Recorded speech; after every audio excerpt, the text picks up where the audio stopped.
Sister cheated with my boyfriend of 8 years and they got married.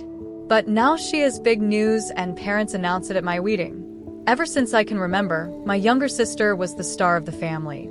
She got the princess treatment the moment she popped into this world. I was only 5 years old, but I could already sense the shift in our home's atmosphere. From a balanced family vibe to a one-kid show starring her, my parents, well, they went all out for her from the get-go. Her nursery was something out of a magazine, filled with the best of everything. The fanciest crib, the softest blankets, and toys that were more fit for a showroom than a baby's room. I, on the other hand, got the basics and nothing more. My stuff was mostly hand-me-downs or whatever was on sale. Don't get me wrong, I didn't lack necessities, but the difference in how we were treated was stark and clear. As we grew older, this trend continued. Birthdays were a big tell. Her parties were the talk of the town. Theme decorations, entertainers, and a guest list that included not just kids, but important adults in our parents' lives. My birthdays? They were mostly quiet affairs, maybe a cake, some balloons, and a small family gathering. It wasn't that I wanted lavish parties, but a little bit of that attention wouldn't have hurt. School life was another arena where the differences were glaring. She always had the newest clothes and gadgets. I remember feeling a bit embarrassed with my worn-out backpack and clothes that clearly screamed hand-me-down. At school, she was Miss Popular and I was the quiet kid who read a lot. Teachers would often praise her for her charm and outgoing nature, while my good grades usually went unnoticed unless it was parent-teacher meeting day. This unequal treatment even seeped into how our parents supported our interests. She wanted to take ballet? Sure. Let's enroll her in the best dance school. I wanted to play soccer. Why don't you try something less rough? They'd say. It was always about keeping her in a bubble of perfection. Holidays were no exception. Christmas was all about what she wanted. The living room would be filled with her wish list items come Christmas morning. I got gifts too, sure, but they were more like afterthoughts. It was like they ticked off a list for me, but for her, they sought to make every wish come true. Emotionally, things were just as skewed. Any achievement of hers was celebrated with great enthusiasm. Got a part in the school play? Let's take everyone out for dinner. I got used to downplaying my own achievements because I knew they wouldn't cause much of a stir. It wasn't outright neglect, but it felt pretty close. The real kicker was how manipulative she became as we got older. She knew she was the favorite and played that card any chance she got. If we ever got into a squabble, guess who was expected to apologize first? Yep, me. And if I ever brought up how unfair it was, my parents would shut it down with the classic, "She's younger, let it go." I tried to find my own space, my own thing that she couldn't touch or taint. I got into writing. It was my escape, a world where I could control what happened and who mattered. My parents didn't really get it, but it wasn't something she could overshadow, so they let me be mostly. Things really started to come to a head during our teenage years. As we both started to carve out our identities, the contrast between us became even sharper. She was the life of every party, the center of every event, and I was the observer, the chronicler. Our paths diverged so much that we barely spoke at home. It was like living with a stranger who shared your last name and nothing else. Living with a sister who's treated like royalty isn't all it's cracked up to be, especially when you're not the one wearing the crown. As we stepped into our teenage years, my sister's entitled attitude didn't just grow, it exploded. She had always been the favorite, but now she wielded her status like a queen in her court, and we were all just subjects. She had this way of walking into a room as if she owned it. At home, this meant that whatever she wanted, she got without question. New phone, done. Late curfew, no problem. Meanwhile, I had to negotiate like a diplomat for even the smallest freedoms or upgrades. Her entitlement wasn't limited to tangible things either. She demanded attention and got it in heaps. Our parents hung on her every word, laughed at her jokes, and basked in her social successes. I swear, you'd think she invented the wheel the way they bragged about every little thing she did. School was her domain. She became even more popular, and it wasn't just because she was fun or charming, it was also because she knew how to manipulate her image and people around her. Her birthday parties turned into legendary events. I remember one year she threw a massive party that was literally the talk of the school for months. Invites were coveted like golden tickets. My own invitations were more like courtesy copies, handed out because it would look bad if the sister wasn't invited. Clothes and gadgets were just part of her curated image. She always had the latest styles, the newest phone, and the coolest accessories. If I ever got something nice, it was usually after she'd gotten it first or deemed it unworthy of her collection. I couldn't help but feel a bit like her shadow, even in the way I dressed. My wardrobe was mostly filled with her hand-me-downs that were still better than anything new I could afford on my own. Her academic life was another stage for her performance. She wasn't just good at school, she was good at making sure everyone knew she was good. When she got an A, it wasn't just a good grade, it was a triumph. Meanwhile, I maintained a solid A average with minimal fuss and recognition. It was expected of me, not celebrated. Our parents fed into her narrative constantly. They were her biggest fans and promoters.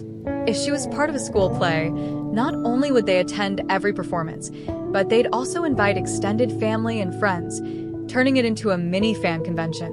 If I was in the same play, make sure to watch your sister. She has such a significant role. Then there were the family gatherings. These were showcases for her to shine. She'd monopolize conversations, charming relatives with exaggerated stories of her exploits. I was often relegated to the sidelines, chiming in with supportive laughter or nods. It was exhausting. But any attempt to share my own experiences was quickly overshadowed by another one of her captivating tales. But her entitlement wasn't just annoying, it was destructive. She had a knack for twisting situations to her advantage. One time, we both had our eyes on the same dress for a family wedding. I saw it first, but by the time we went shopping, she threw such a fit about how it was the only dress that worked for her, and our parents caved like a house of cards. I ended up with a backup option, which was fine, but it was the principle of the thing. She wanted it, so she got it. Her manipulative skills were not just limited to our parents. She had a way of turning friends against each other, if it suited her. Her group of friends was more like her court, where she was the unchallenged queen. I watched her once, at one of her extravagant parties, laughingly pit two of her so-called best friends against each other over some trivial matter, just to entertain the rest of her group. It was all a game to her. The worst part? If ever there was a conflict or a problem, somehow I was the one who had to apologize or make concessions. It was always, "She's your younger sister, try to be understanding." Or, "She didn't mean it like that, you know how she is." It didn't matter the situation. The outcome was the same.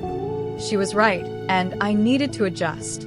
Living with her growing sense of entitlement was like walking on eggshells, but the eggshells were rigged with explosives. Any wrong step, any failure to play along with her version of reality was met with drama. And the drama was always somehow my fault for not supporting her, for not being the good big sister. I was in my senior year of high school, balancing the stress of upcoming college applications with the everyday drama that seemed to follow my sister around like a loyal puppy. She was in full social butterfly mode, her entourage ever expanding, her parties more lavish, and her demands increasingly outrageous. My parents were as blind as ever to the imbalance, their eyes glazed with pride for their little star. During this time, I had been dating Jake for about 2 years. He was my refuge, the calm in the storm of my home life. He knew all about the family dynamics, having witnessed more than his fair share of my sister's tantrums and my parents' indulgences. He was supportive, caring, and importantly, he was mine. Or so I thought. The lead up to the disaster began innocuously enough. Jake and I were planning to go to the same college, dreaming of escaping our small town and starting fresh together. We had it all mapped out. We'd study hard, earn our degrees, and build a life together away from the constant drama that defined my family life. But as senior year progressed, I noticed a shift in Jake's behavior. He became distant, distracted, and our plans for the future were discussed less and less. I chalked it up to pre-college nerves and the pressure of finals. I tried talking to him about it, but he brushed off my concerns with assurances that everything was fine. Then came the night of the big blowout. It was supposed to be a typical weekend party at my house, hosted by my sister, of course. The house was decked out, music blaring, people everywhere. I wasn't really in the party mood, but I figured I'd stick close to Jake and ride it out. Halfway through the night, I started looking for Jake. He wasn't by the makeshift bar in the backyard or hanging out by the pool. I checked upstairs, thinking maybe he'd gone to use the bathroom and got caught up talking to someone. That's when I heard them. Voices from my sister's room. At first, I thought nothing of it. It was her room after all. She was probably just showing off her latest shopping haul or something. But then I recognized Jake's laugh, a sound I adored, now coming from behind her closed door. My heart sank. I told myself there had to be a reasonable explanation. Maybe they were just talking. Maybe it was a group hangout, and I was overreacting. I knocked. No answer. I knocked again, harder. The talking stopped. The door opened a crack, and there was my sister, looking like she'd been caught, but too arrogant to care. Behind her, I could see Jake, his expression a mix of guilt and confusion. "What's going on?" I asked, trying to keep my voice steady. "Chill, we were just talking," my sister said, her tone dismissive. "Yeah, just catching up," Jake added, but he couldn't meet my eyes. The room felt hot, the air thick with betrayal. I pushed the door open wider and saw it. Her makeup on his shirt, his jacket thrown carelessly on her chair. It was clear as day, and yet I couldn't believe it. I felt like I was outside my body, watching this disaster unfold. The confrontation was messy. There were tears, shouting, accusations flying. My sister, true to form, turned on her charm, playing the victim, saying it was all a big misunderstanding. Jake fumbled with apologies, trying to explain, but nothing he said made sense. The aftermath was brutal. I broke up with Jake that night. It wasn't just about him cheating. It was who he cheated with. My sister had crossed a line that couldn't be uncrossed. I couldn't even look at her, let alone speak to her. She had betrayed me in the worst possible way, and for what? A moment of thrill? To prove she could have anyone she wanted? Even my boyfriend? My parents, of course, were useless. They tried to mediate, suggesting we all sit down and talk it out like it was just a minor disagreement. "She's your sister," they said, as if that excused her actions. Family is forever. But I couldn't accept it. Not this time. After the fallout with my sister and Jake, things spiraled pretty quickly. It was like someone had knocked over a line of dominoes in my life, and I was just watching them fall, one after the other. The entire fiasco with Jake and my sister was the final straw. That was the moment I decided my sister was, for all intents and purposes, dead to me. In the weeks following that disaster of a party, I lived in a fog. Everything felt numb, unreal, like I was walking through a dream, or more accurately, a nightmare. I couldn't face my sister at home. Every time I saw her, the hurt and betrayal came rushing back. She seemed to carry on as if nothing had happened, still the golden child, unscathed and untouchable. I withdrew even more from my family, spending most of my time either locked in my room or at a friend's house. My parents tried to intervene, of course. They suggested family therapy, thinking it could mend what was broken. But how could therapy fix this? How could it erase the image of my boyfriend and my sister together? How could it make me trust either of them again? The idea of sitting in a therapist's office talking about my feelings while they sat there playing the victim was unbearable. I refused. I told my parents in no uncertain terms that there was no way I was going to sit and play happy families. This wasn't some small misunderstanding. It was a betrayal of the worst kind. My parents didn't push it too much after I blew up at them. I think they finally understood how deep the wound went. Or maybe they just decided to focus on my sister, who was always their priority anyway. She seemed to revel in the attention, playing the misunderstood princess to perfection. In the midst of all this, college couldn't come soon enough.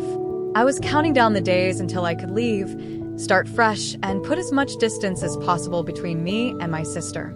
When the acceptance letter from my college came, it felt like a lifeline. I'd been accepted to a school a few states away, far enough to make random visits unlikely.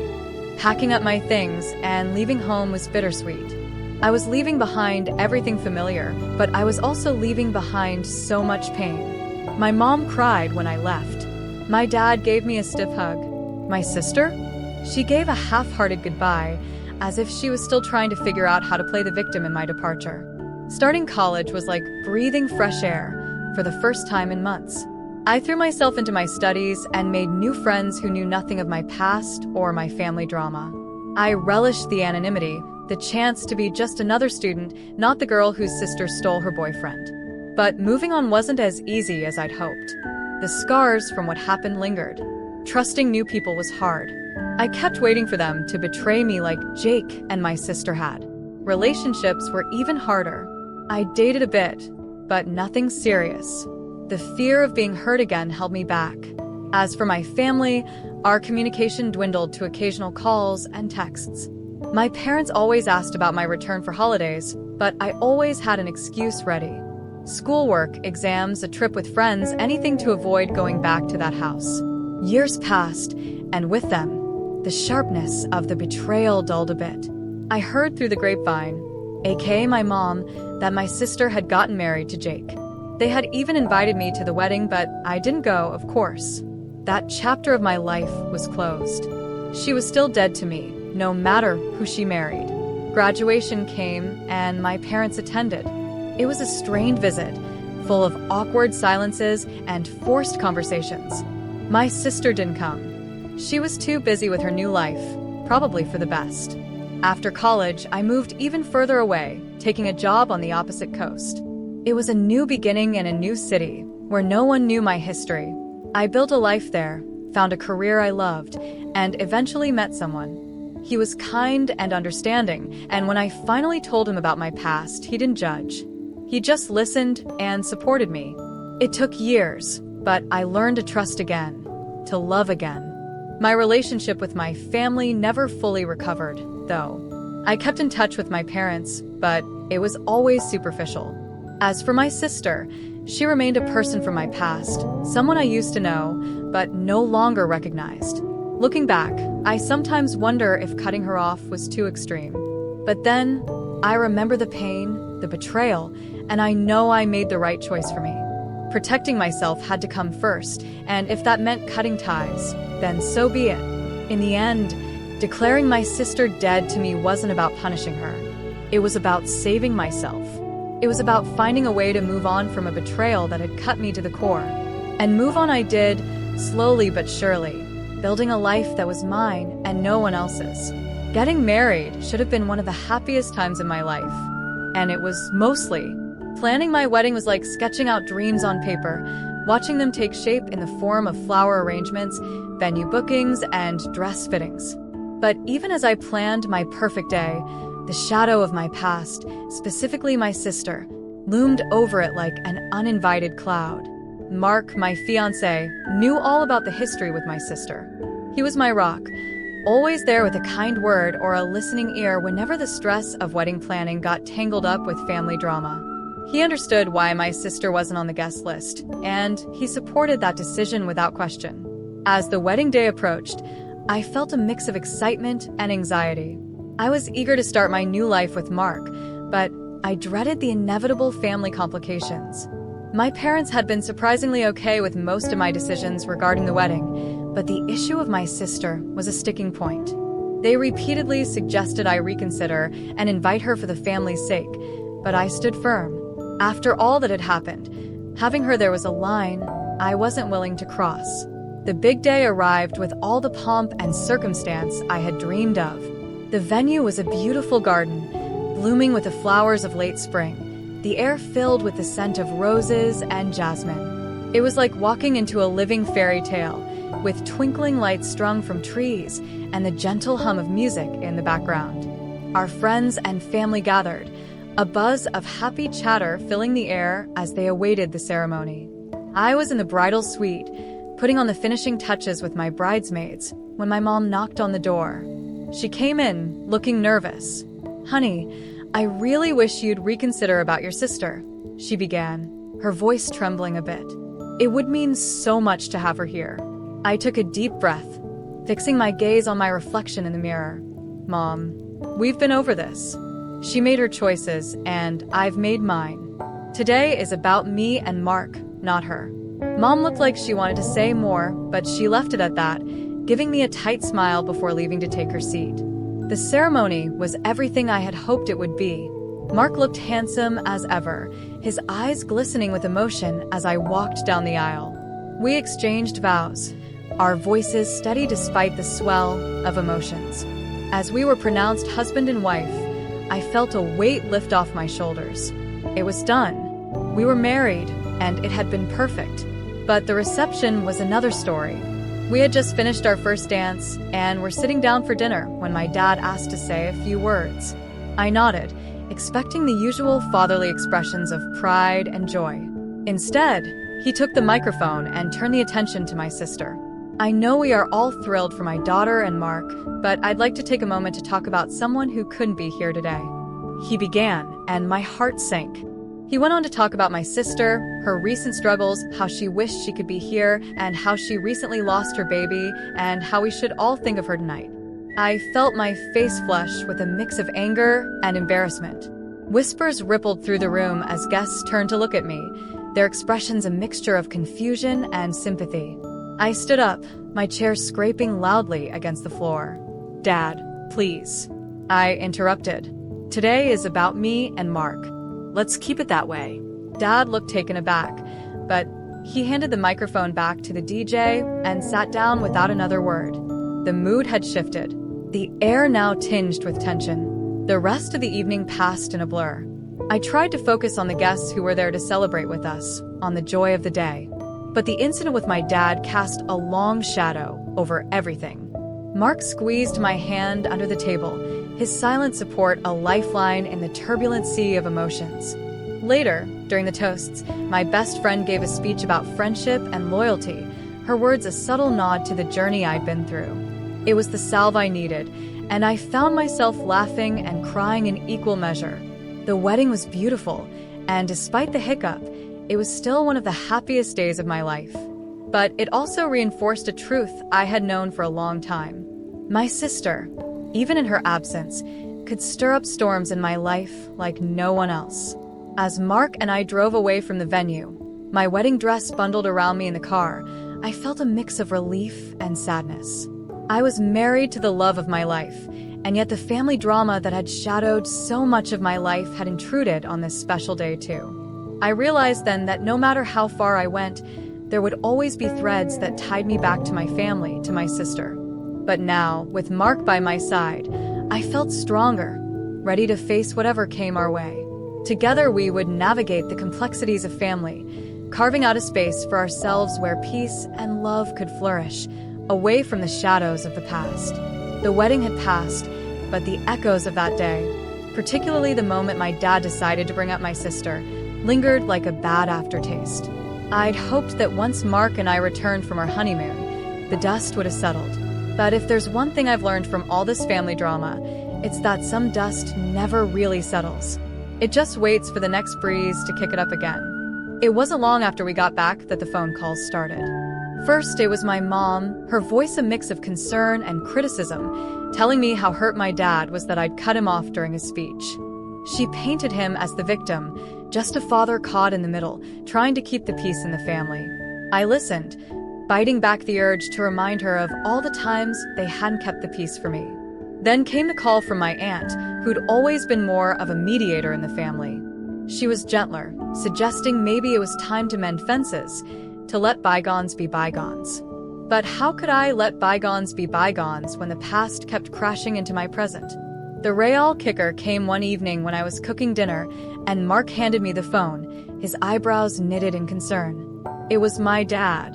"Your mother, and I think it's time we all had a talk," he said, his voice stern, the familiar tone of authority that had dictated much of my childhood.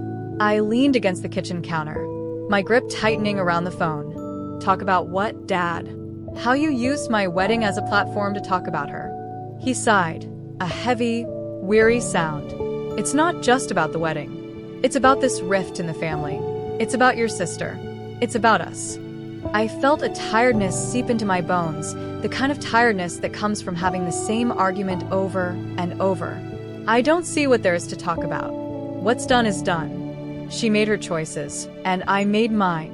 We're still your family, and we I cut him off, the years of frustration boiling over. Yeah, and where was this family when I was hurting? Where was this concern when I felt like an outsider in my own home? There was silence on the other end, the kind that said more than words ever could. When he finally spoke, his voice was softer, less certain. We just want to fix this. Maybe it can't be fixed, I said, the finality in my own voice surprising even me. The call ended shortly after, and I was left standing in the silence of my kitchen, the echoes of the conversation ringing in my ears. The following weeks were a barrage of family opinions. Everyone had something to say, a piece of advice to offer, a judgment to pass. My family, it seemed, had plenty of voices but not many listeners. The real confrontation, however, was still to come. It happened at a family gathering a few months later, a birthday party for my uncle. I'd been reluctant to go, but Mark convinced me that it might be a chance to clear the air. Maybe it's time, he'd said, ever the optimist. The party was in full swing when we arrived, the backyard buzzing with relatives and laughter. I plastered on a smile, prepared to play the part of the dutiful niece for the evening. But then I saw her, my sister, standing there across the yard, laughing, her head thrown back in that carefree way she had. My heart stopped just for a moment, and all the old wounds flared anew. I was about to turn and leave when she spotted me and started walking over. Every step she took felt like an intrusion, a violation of the distance I'd put between us. Hey, she said, her voice casual, as if we were just two acquaintances at a party. Hi, I replied, my voice cool, distant. She hesitated, then seemed to gather her courage. Look, I know things have been bad between us, but I'm hoping we can start to move past it. I looked at her, really looked at her, and saw not just my sister, but the embodiment of all the pain and betrayal I'd felt. Move past it? How can I do that? How can you stand there and act like what you did was just some minor mistake? She flinched, but then her face settled into a mask of defiance. I made a mistake, I know, but aren't families supposed to forgive? Forgiveness doesn't erase the consequences, I said, my voice steady despite the shaking inside. What you did, what you chose to do, it changed everything. The conversation grew heated, voices raising. Old grievances aired like dirty laundry. Relatives turned to look, forming a semicircle around us. It was like some twisted audience waiting to see how the drama would unfold. Finally, I'd had enough. This isn't the time or the place, I said, cutting through the noise, and I don't think there will ever be a right time or place for us to resolve this. I walked away then, leaving her standing there among the whispers and stares. Mark was at my side in an instant, his presence a comforting warmth. The next day was eerily quiet. My phone, usually buzzing with texts and calls from family trying to mediate or take sides, was silent. It was as if everyone was holding their breath, waiting to see what would happen next. Mark, seeing my anxiety, tried to lighten the mood, but the tension was a thick fog in our home. Then the calls started. First, it was my aunt, the family peacemaker, her voice soft and worried. You know, your parents are just devastated, she began, but I cut her off. Aunt Linda, I love you, but I can't do this right now. I need some space. She was hurt, I could tell, but she understood. She always did. Next was my mom. Her approach was different, tinged with anger and disappointment. How could you embarrass us like that in front of the whole family? She demanded. Mom, this isn't about you or Dad. This is about me and my life and the choices I'm making for my own well-being, I replied, trying to keep my voice calm. It's always about you, isn't it? She shot back before hanging up. Her words stung, echoing in my mind long after the call ended. Days turned into weeks, and the divide within the family deepened. Relatives I hadn't spoken to in years were suddenly reaching out, some to offer support, others to criticize. My decision to cut ties with my sister had ripple effects I hadn't anticipated, affecting relationships I thought were unshakable. The hardest hit, unsurprisingly, was my relationship with my parents. They were caught between their two daughters, one they had always favored, and another they didn't know how to support without causing conflict. Conversations with them were strained, filled with awkward silences and unsaid words. As for my sister, she became a topic we all avoided. It was as if mentioning her might reignite the flames we were all desperately trying to smother. But avoidance didn't heal the wounds, it just covered them up for a while.